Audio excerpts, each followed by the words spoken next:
So good morning. So today we're going to meet Harry.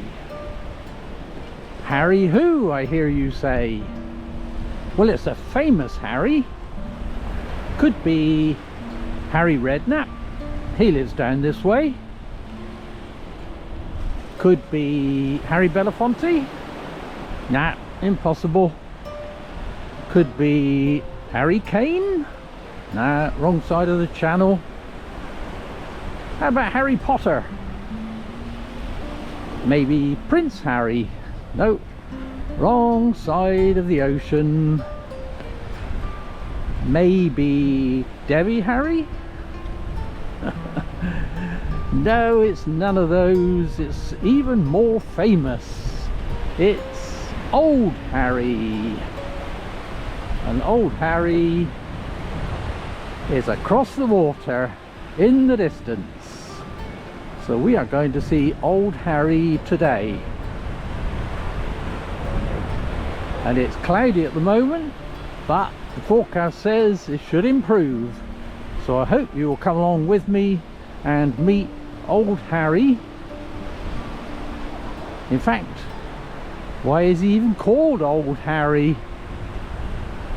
Well, more of that later. So if you've been following my videos, you might recognize this place because I have walked here before in a previous video. It was in January. Actually, I'll put a link up the top in case you've missed that one. It was in January. I was recovering still from my ankle operation at the end of last year, so I didn't do the full walk. We didn't reach Old Harry. I just walked from Sandbanks, which is where I am now, and I finished at Knowle Beach on the way to Studland and got a coffee and then walked back.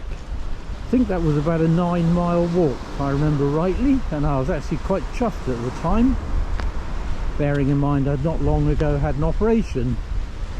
But I said then that normally when I do this route, it's more of a 14-mile route which takes in the whole of Sandbanks Beach, Shell Bay, Studland Beach, and then does a loop up over Ballard Down, round Old Harry Rocks and back along the beach again.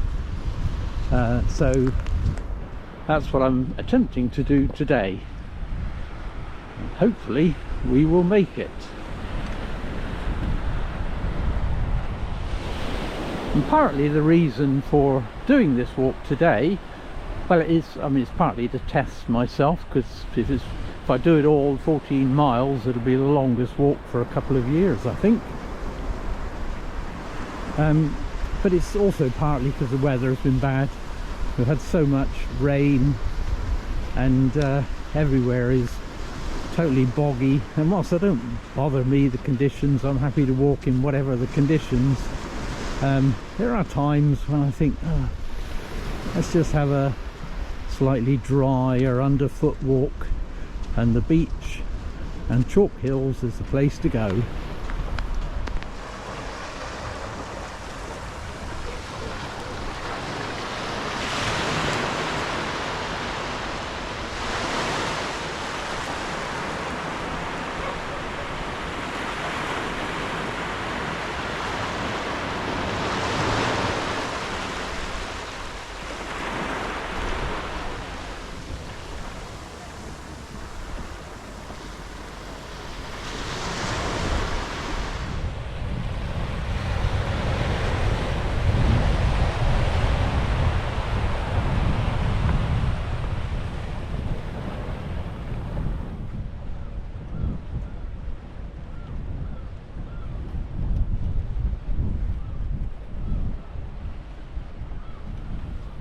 Well, you got to hand it to whoever did that.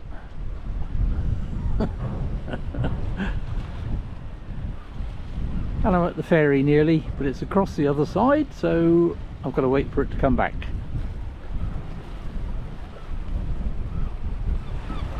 So while I'm waiting for the ferry, I thought I'd come across here and have a look over here. So in the distance you can see Brownsea Island with Brownsea Castle. Well, I can point the right Brownsea Castle in there, which is owned, I think, by John Lewis still, I'm not sure. And I mentioned Harry Redknapp earlier on, and of course this is where he used to live. I don't think he does now. I've got a feeling he's moved from here, but this is, well, certainly Millionaire's Row, wouldn't it? You'd pay multi-millions for a house on the Sandbanks Peninsula. Crazy money. And they've all got their little jetties.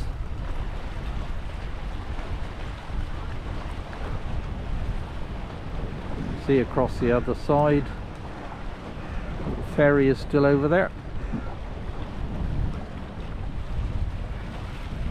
When I was a child, of course, we didn't always get the ferry, because from these jetties there used to be a little boat that you could take the small boat across the other side, and it used to have a like a temporary jetty on wheels that went out from the small beach over there, and we used to get that sometimes in preference to the ferry.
So we're off the ferry now, and at Shell Bay. Isn't this a beautiful beach? It's really lovely. Place from my youth, of course, as I've said before, I think in these videos. I'm going to walk through the sand dunes for now.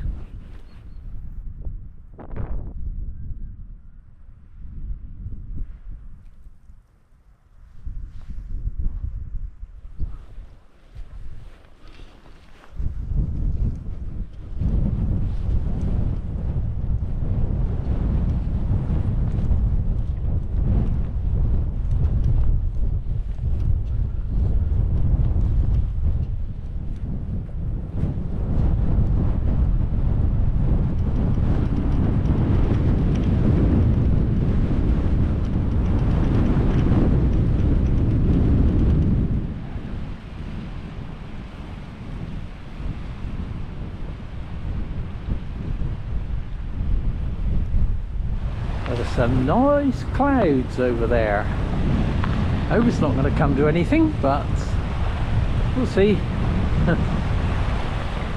So I'm on Studland Beach now.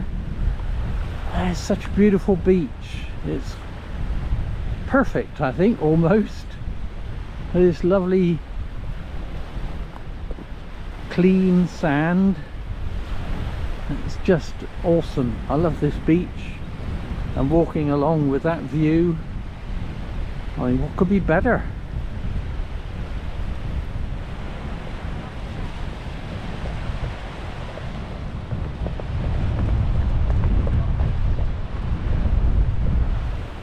So here's a question. Would this beach make it as an airfield? And that's a leading question. And I might provide the answer later. So I'm now still on the beach. I've come past Knoll Beach and now coming up towards Middle Beach, which is where Studland is. I'm going to take a detour here because I'm going to take you on a little walk around Studland. and the spin round, you can see that we are getting closer to meeting Harry, which we will do later. So Studland has got a special place in my heart, not entirely because obviously I've lived in East Dorset all my life, and Studland has been a regular area for me, walking and so on, but also because, and we need a bit of background here, I've had two careers in my life. The first career was for around 30 years when I took early retirement, and then went to a second career which was working for Bournemouth YMCA, and I was projects manager there. So my role was to take ideas and turn them into reality. So the YMCA obviously serves young people, the local community, the homeless, and so on.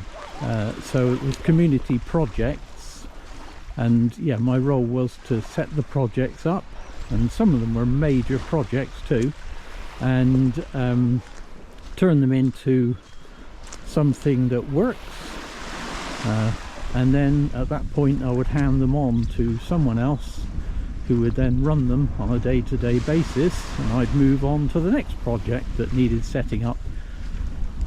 Anyway, so that was my background, and the thing with Studland is that one of my projects, one of my big projects, which took a number of years, is actually at Studland. So that's another reason why Studland is my, has part of my heart, I think. And it's obviously, it's a lovely village anyway.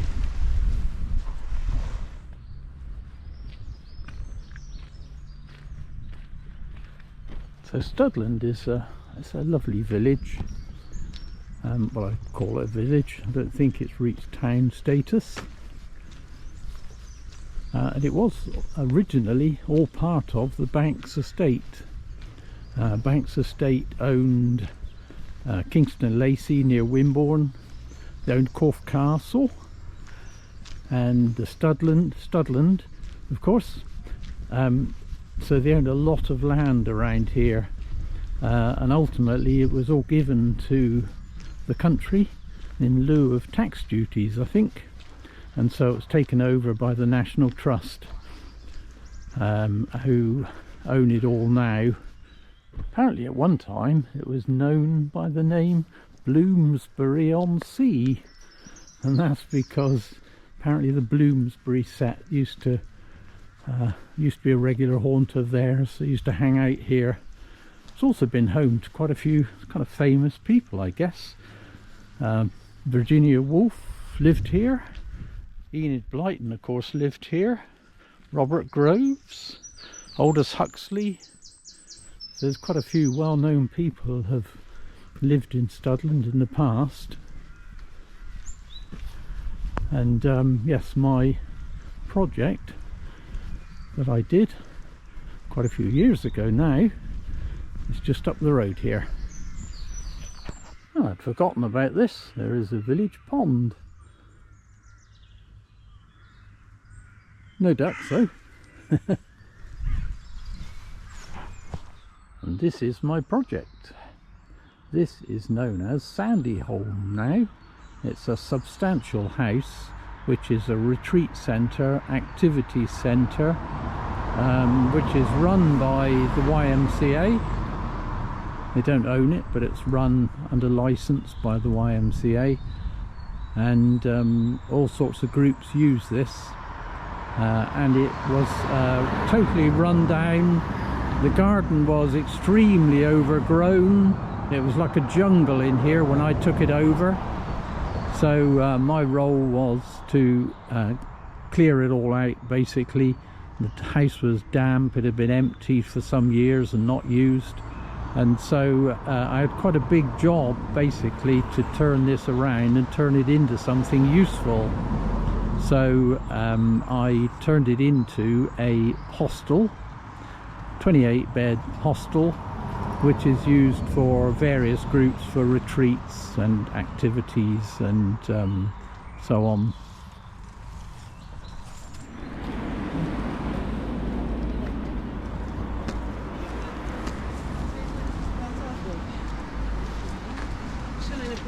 You know where that is anyway, you can direct them. But there's an interesting story around Sandyholm. It was built, or rather bought, as a cottage by a man called Alexander Behrens, and he converted it, extended it considerably, turned it into the mansion it is, and gave it a Moroccan influence. So it's essentially a Moroccan, quasi-Moroccan mansion. Alexander Behrens was a traveller as well as a military man who spent a lot of time in Morocco, and he decided that he'd had enough of his travels, came back to Studland, bought the cottage, built the house, or turned the cottage into a house, because you can't even see the cottage or the remnants of it really now at all, and he called it Full Stop because it was the end of his travels. When he died in the 1960s, the house was sold and taken over or bought by a solicitor who turned it into a retreat centre for missionaries, retired missionaries and so on. Eventually he gave it to charity, and it ultimately came into the hands of the YMCA, which is where I got involved in it. But back to Alexander Behrens. He was a friend of Baden-Powell, also had connections with Lawrence of Arabia. He was, in addition to military man and so on, he was an artist, did painting, also did a lot of leather work, and in fact set up an art enterprise based at what was Full Stop then, now Sandyholm. But the most interesting story, I think, about Alexander Behrens is he had a plane, and he used to keep it at Sandyholm, or Full Stop as it was known. I can take another little detour here, by the way. And the story is that he used to take the wings off it and push it through the village to the garage, which used to be in the village, fill it up with petrol or fuel, presume it probably ran on petrol in those days. He would then push it back, put the wings back on it, refit the wings, and then fly it from Studland. Hence my question earlier, because I believe he used to fly it from the beach. So he'd push it to the garage, fill it with petrol, have to put the wings back on it because he couldn't push it through the village with wings on, and then push it down to the beach where he would take off and fly it.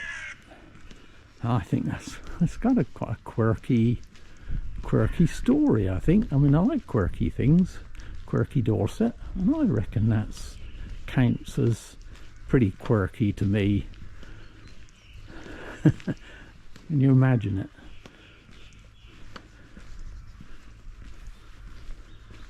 So we are just coming up to Studland Church. So this is the beautiful St. Nicholas Church at Studland, which was built in the 11th to 12th century, and it is one of the most complete Norman churches you could wish to see. And it is a lovely church, and we'll have a wander around it. The current church is built on the site of an earlier Anglo-Saxon church. It is not mentioned in the Domesday Book, but that's not necessarily unusual. It was built in typical early Norman style, with none of the ornate features of the later Norman churches. With its squat tower, it has been described as having a fortress look. The design is simple, with just nave, chancel and sanctuary, with that small tower. Most of the decorative features are outside and confined to the corbel table that supports the roof, and this is said to be one of the finest in England. Some of these corbels are of a naughty nature, but these are thought to be warnings against the practices illustrated. The church has had some movement over the years, and restoration work was carried out in the 18th, 19th and 20th century. This is most noticeable at the top of the arch that leads into the sanctuary.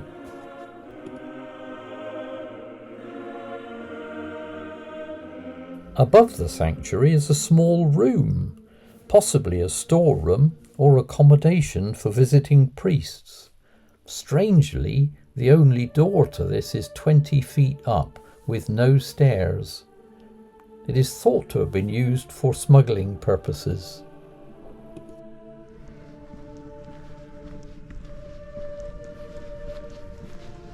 So we've left the church. Absolutely delightful church, that is. It's really stocky little church, really, with a little stubby tower,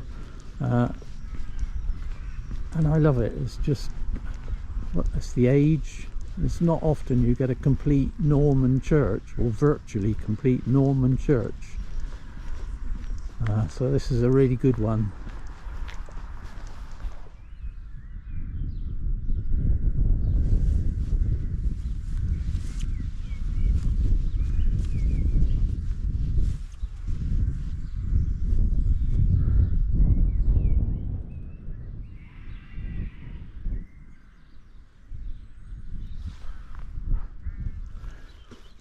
So we've left Studland for now, or kind of left it, and we're heading up, about to start climbing up onto Ballard Down.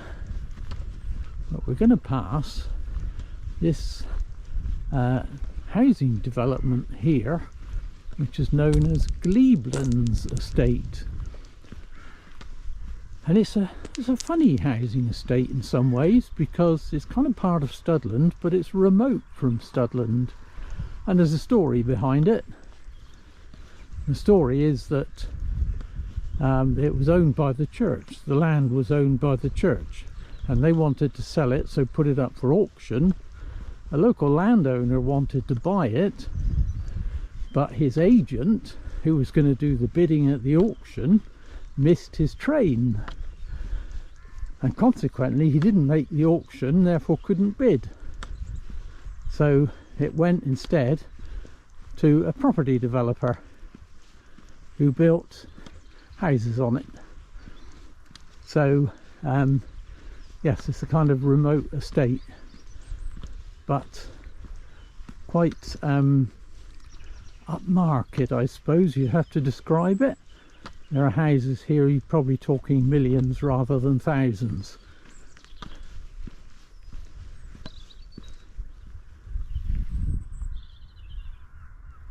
But it does have quite nice views.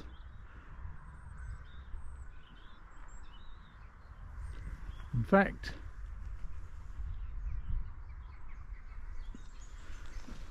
right across the water to the Bournemouth seafront. And by the looks of that, they've got the sun over there. It seems to have deserted me at the moment.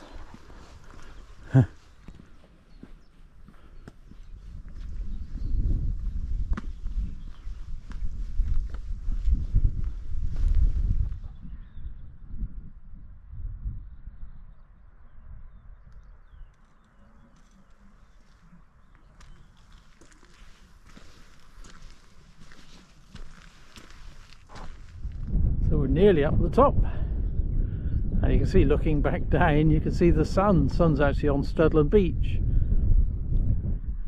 Heavy cloud here though. But if I swing round, you can see the Gleeblands estate down below me. A little remote settlement, but I've not quite finished climbing, but I'm getting there.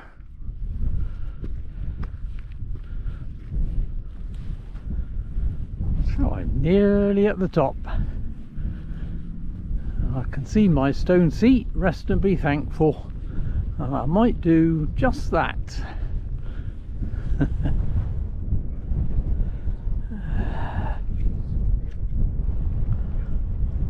Swanage down that side.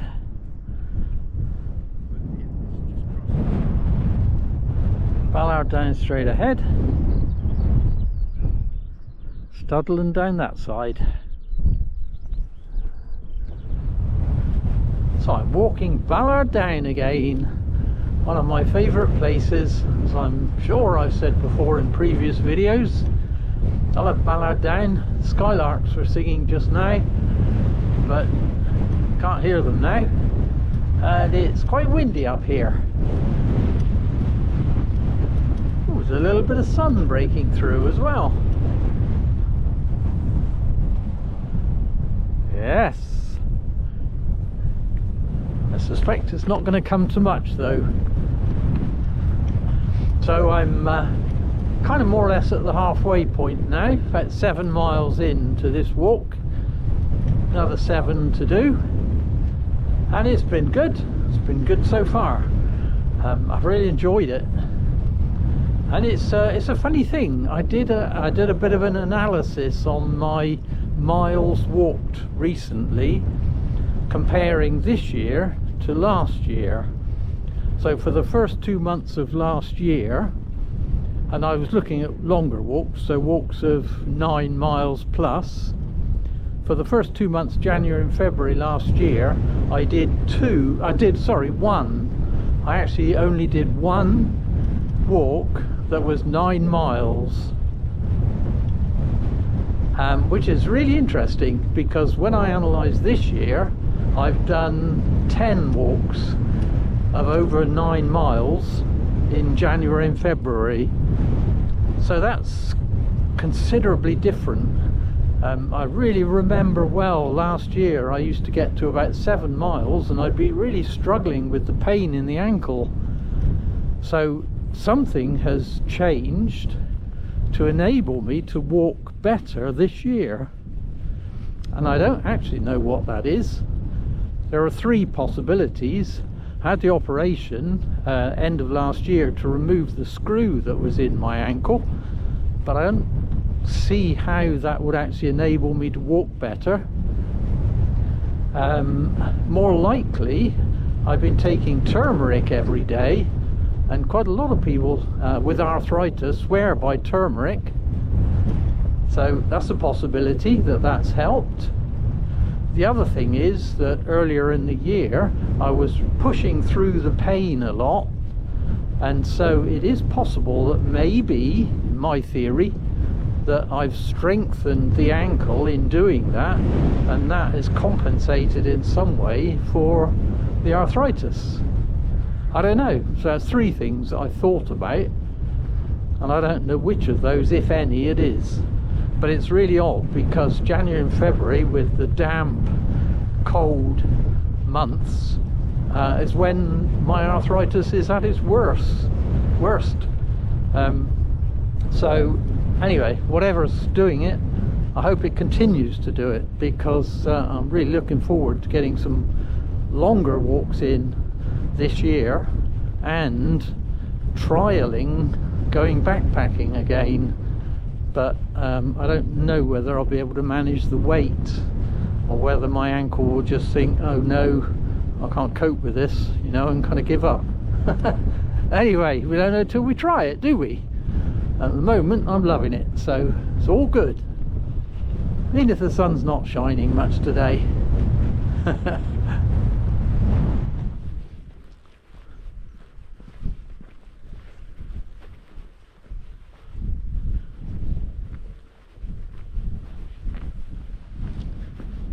So we're now at Ballard Point.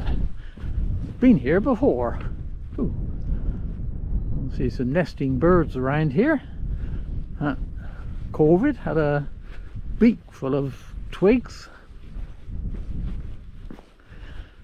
So yeah, when we came here last time, we headed off across that way into Swanage, but this time we are going to go down this way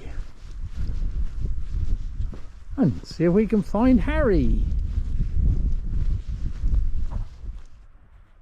So before we meet Harry, we get to meet a couple of his friends. The first one, the nearest one, is called the Pinnacle, and the far one, which is a broader stack, is known as the Haystack or the Turf Rick Rock. And they obviously were at one time attached to the coast, became arches because of the action of the sea. The roof then collapsed, leaving the stack standing remote.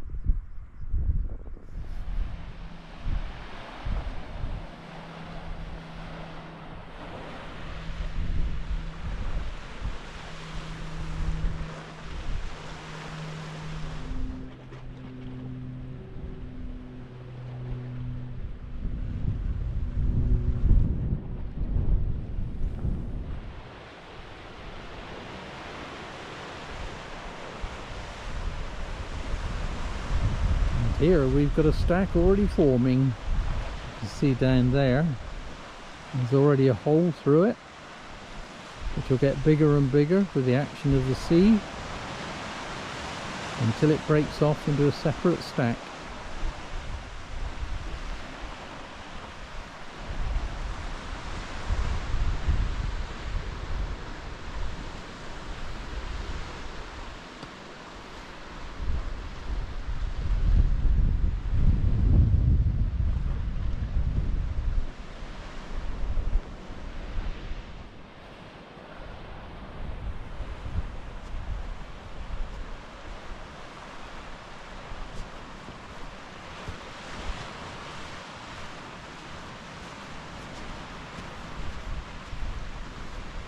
And finally we meet Harry. Harry is the rock which is farthest to the right, the stack, and he's got a wife. He lost his first wife many centuries ago, but his current wife got a bit frail, and sadly a few years ago her top half, well, quite a few years ago I should say, her top half crumbled into the sea, so she's a stub which we can't actually see from here. So we still can't see Harry's wife from here.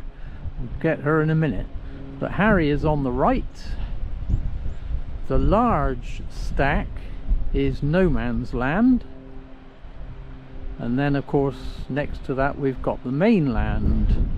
Now interestingly, the bit of the mainland that slopes down to the sea, that is actually called St. Lucas Leap, which is a strange name, but it's named after a greyhound. He was chasing a rabbit across the top and unfortunately didn't understand cliff edges, and he went down the cliff edge and was killed. And so they named that St. Lucas Leap, because St. Lucas was the name of the dog. Less of a leap than a fall, I think, and I don't know who would give it a name like that, but never mind, that's what it's called. And I've been down there actually. You used to be able to climb down to that where the grass ends and get a low viewpoint of Harry and the stacks, but it's a bit crumbly now, so you can't get down there, I don't think.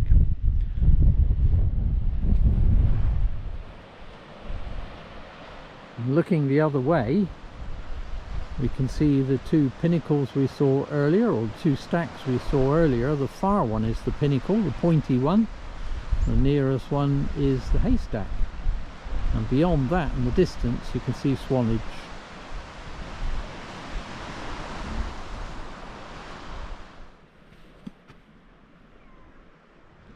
And they've actually put up a sign. Didn't used to be there.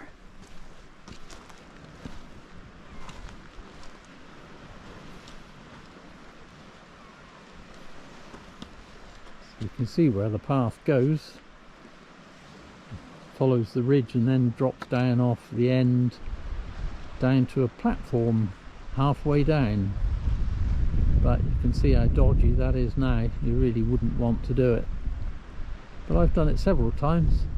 In fact, I might insert 1 or 2 pictures that I took when I was down there, because it's quite an interesting viewpoint you get. And the big stack across and over there is no man's land, and I have a strange compulsion. I want to sit on top of that and have a picnic, but I'd need a helicopter to get me over there, and I think it's probably unlikely.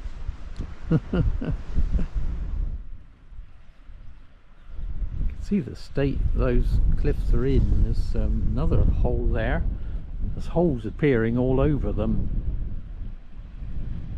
and although it looks like that no man's land is one big chunk, it's actually 2 separate ones. It's actually split. There's 2 separate big stacks, I suppose, but we still can't see old Harry's wife, so let's see if we can find her. And I still can't see her. She's behind no man's land, the big stacks. She is quite small, so maybe I'll put up a picture of her just so we can say we've seen her today. So the interesting thing is you can walk out to the base of Old Harry Rocks. You can actually walk along the seabed out to the base of Old Harry Rocks. I've done it a couple of times, but you do need a very low spring tide to do it. So I'm hoping to do that again this year, because I haven't done it for a while, and you get a different perspective when you're out there. I've kayaked out to Old Harry and round it and towards Swanage, which was an interesting experience. Great coming out. Problem is, when you head back in, there's a heck of a tide running, and you're paddling against a massive tide here, heading back all across to the distance where Studland Beach is. Anyway, I have kayaked out here and made it safely. And I've walked out here as well on the base of Old Harry, along the seafront, seabed I should say. And of course I've walked many times around the coast here. But I still can't see Old Harry's wife. Well, I've come out as far as I can to this headland. I still can't quite see Mrs. Harry, but she's over the left side here.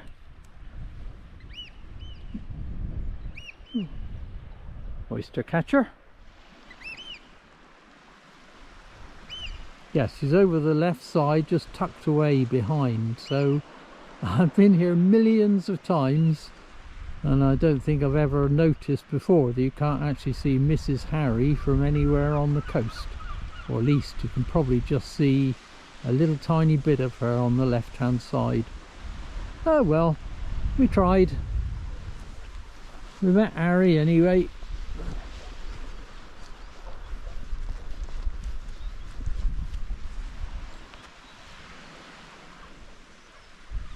So if you decided to walk along the seabed out to Old Harry, you'd be in trouble now, because you'd be getting wet feet. Well, I think it's time for a late lunch. Typical Dorset Rambler lunch. A very late lunch, because I'm sure it's probably 2:30 now.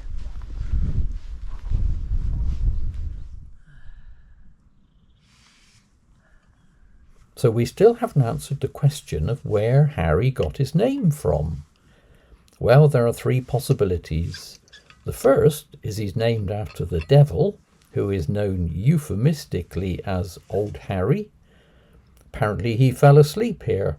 In fact, the ground inland of Old Harry Rocks is known as Old Nick's Ground. Second possibility is he's named after Harry Pay, the smuggler, who hid his ship behind Old Harry Rocks, waiting to pounce on passing merchantmen. The third possibility is that he's named after a Viking called Earl Harold. He raided the area in the 9th century, but was thwarted by a storm and drowned. It is said that he turned into a pillar of rock. The truth, methinks, is that we will never know for certain, and it will remain a mystery.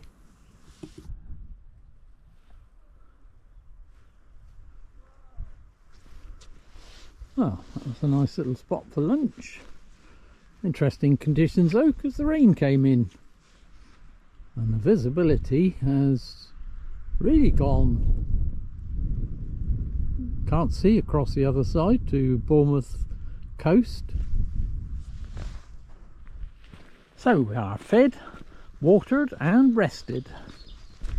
And we have bade farewell to Harry and his diminutive and somewhat secretive wife, and we're heading back along the track now, heading into Studland again, and we've got more to see on the way. Look at that amazing gnarly old tree. He looks like an old guy. Well, what a change in the conditions. It's raining still, although the sun's out over there in the distance. So maybe, let's hope yet.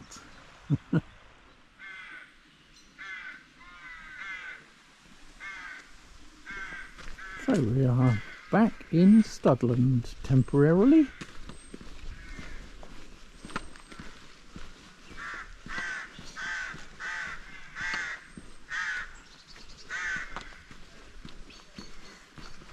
And up here we have the Banks Arms, which is a very nice pub.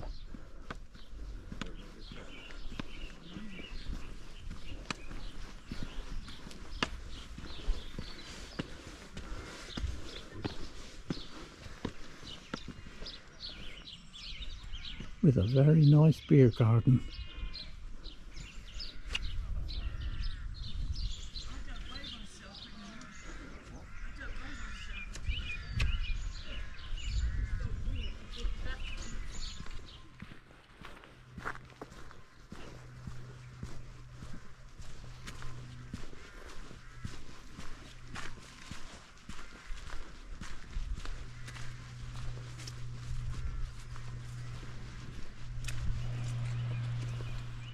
And finally we catch a glimpse of Mrs. Harry, although it might be a bit small on here. I'll see if I can zoom in on her. So there's a couple of other things about Studland. One is that there is a flock of parakeets around Studland. I've actually photographed them before. I assume they're still here. I've not read that they've gone. Although I can't see them here at the moment. Although it might be this time of the year. Parakeets stay around. They're not typically British bird. Anyway, there is a flock of parakeets. But another interesting thing is down here, and it's a relic of war. And it is Fort Henry, which is here.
squeeze with the rucksack in here.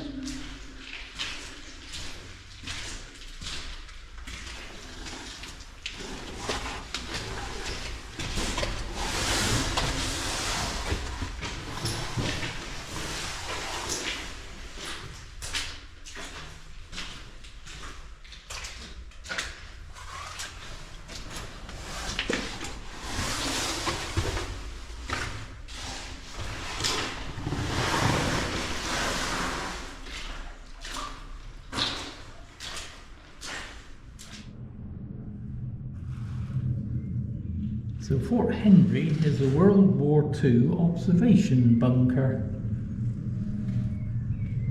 It was built to defend against a German invasion, which was expected and almost certain at one time. So the bunker, which we've just walked all the way through, is 90 feet long and it's got 3-foot thick walls. And it looks out over Studland Bay.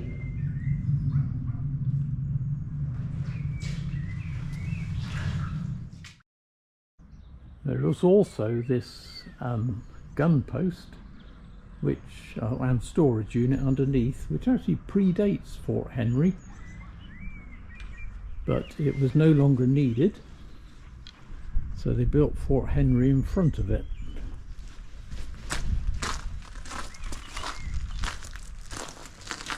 And we've got the story here, the story of amphibious tanks, duplex drive tanks. So Fort Henry is particularly famous for its use in April 1944, which was 6 weeks before D-Day, when all the notable people were here and gathered in the bunker. Winston Churchill, King George VI, Dwight D. Eisenhower, Field Marshal Montgomery and Louis Mountbatten were all gathered here to watch the dress rehearsal for the D-Day landings on the continent. And those dress rehearsals took place in Studland Bay. And part of that dress rehearsal was putting those floating tanks. They were Valentine tanks, but they were called duplex Valentine tanks, with a skirt that could be pulled up to enable it to float, so they could get off the landing craft earlier. That was the idea. Didn't work out completely because 6 or 7 of them actually sank in Studland Bay. 6 people died, and they are still there on the bottom of the sea at the moment, or still, and they are left there as like a memorial, I think, to the people that died. But there were important lessons gained, because they realised that they couldn't get them off of the landing craft quite so early, so they left it later and went in nearer to the shore. So it's a valuable exercise. The whole thing was a valuable exercise for the D-Day landings. So that is real practical history on our doorstep, and Studland played its full part in the wartime efforts. And more than that, actually, because they had decoy fires set on Studland Heath as well, to get the enemy bombers to drop their loads away from the towns.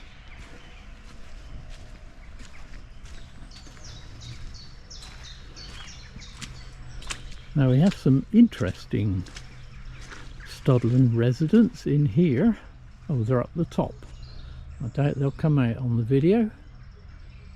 We've got some pigs, and they're the fluffy variety. I've forgotten what they're called. I did know what the name of them was. Oh, I see why they're at the top. They're being fed. I see somebody coming in with a bucket.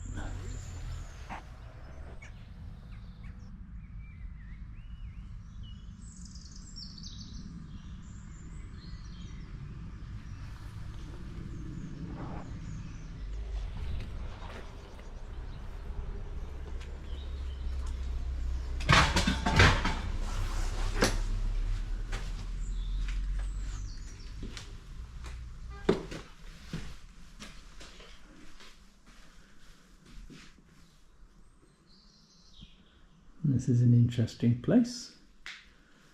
It was a cottage lived in, and a range cooker,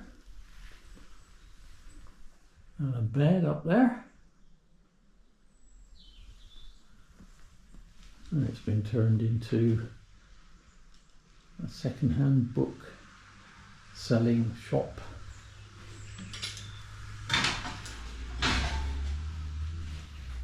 I think it's a fascinating place. Imagine sitting on that armchair beside the range in the evening.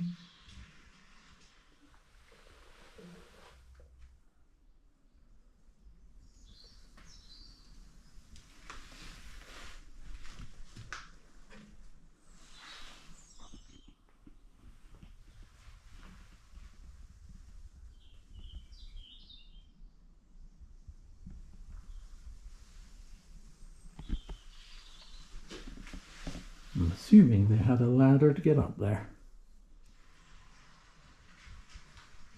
It's awesome.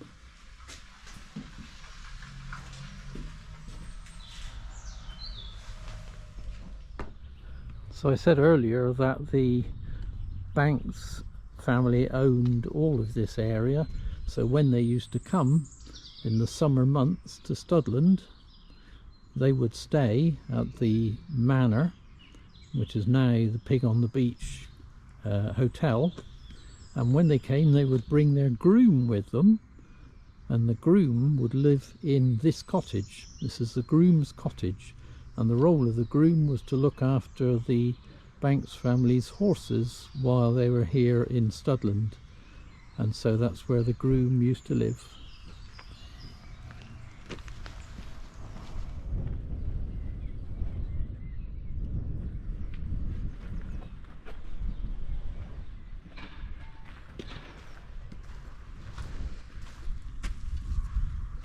Even Studland is not free of it.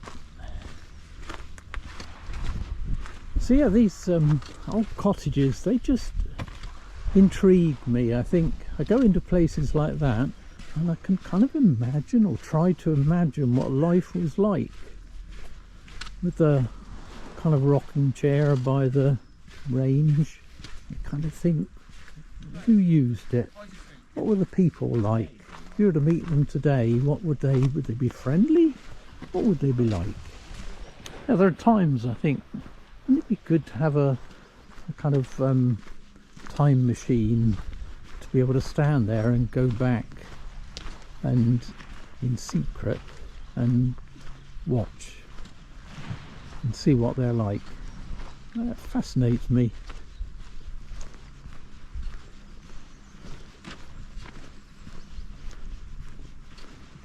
So we're just heading back down to the beach now for my long 5-mile walk, beach walk back to the car. It's another relic of war up there on the side of the hill. Dragon's teeth. And here we are back on the beach again. Old Harry in the distance. Interestingly, from here you can't see old Harry. You can only see Mrs. Harry, which is the little stack on the left.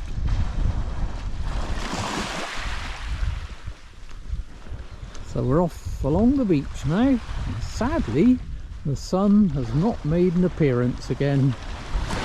Looks like we might have lost it, but happily the rain seems to have left us. So all is good with the world, and I'm 10 miles into my walk and still going good. Actually, there's another benefit to the rain as well. I seem to have the beach almost to myself. I think it's driven everybody home. And it is so peaceful. Gentle lapping of the water. Birds singing on my left.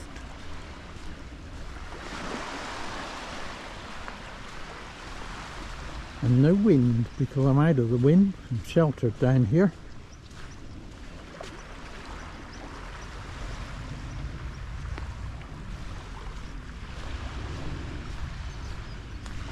This is awesome.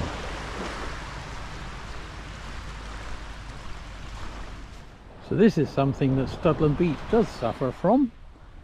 I think it must be when there's an easterly wind, I think, but it washes up all of this seaweed.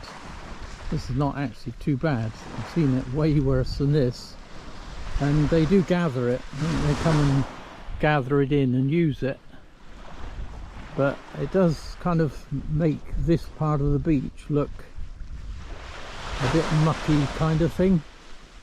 It's not, obviously it's all natural and good, but yeah, it just makes it look maybe less appealing for some people, I guess. And the sun's made an appearance.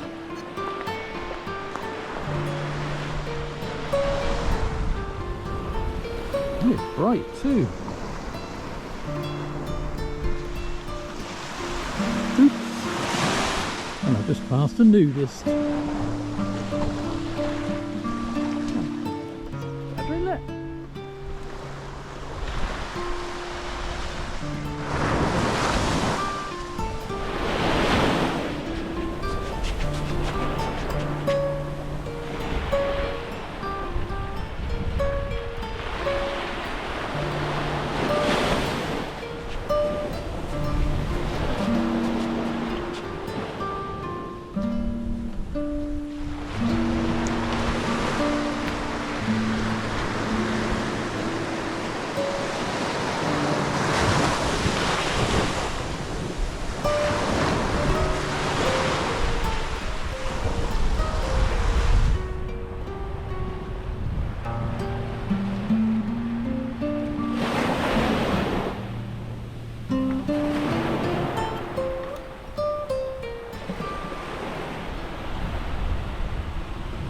Bit of sun has gone. Now you look into the distance at Ballard Down, it's got its head in the clouds, so it must be really low cloud up there. It's quite clear on the beach.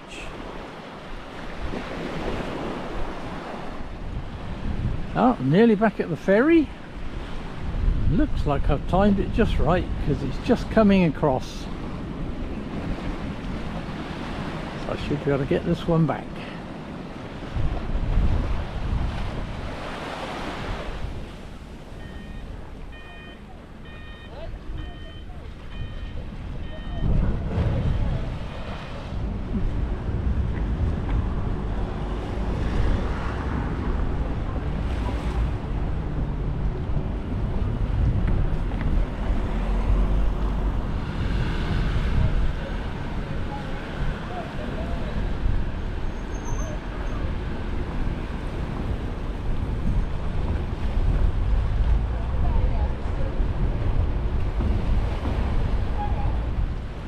And I'm off the ferry now, back to Sandbanks side, but look at the light.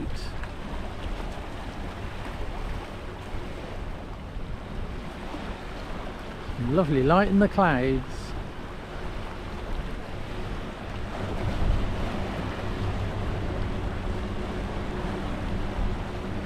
Not busy around here.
Well, I'm nearing the end of the walk now, Still got another mile or so to go, but the light's fading fast.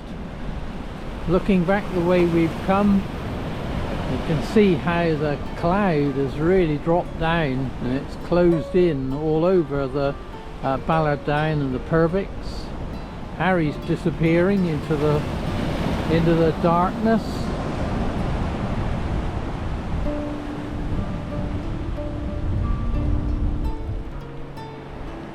It's a little bit brighter in this direction, which is where I'm heading. I think with the light going, I need to sign the video off. So this is to say thanks so much for coming with me. I hope you've enjoyed it. I've had a ball. It's been a fantastic day. The weather may not have been sunshine all the way, but it's been so great. And it's a lovely evening here, even though it's cloudy. So I've loved it, and I hope you have too. So thanks for coming with me. Thanks for watching. And for now, this is me, the Dorset Rambler, saying until next time.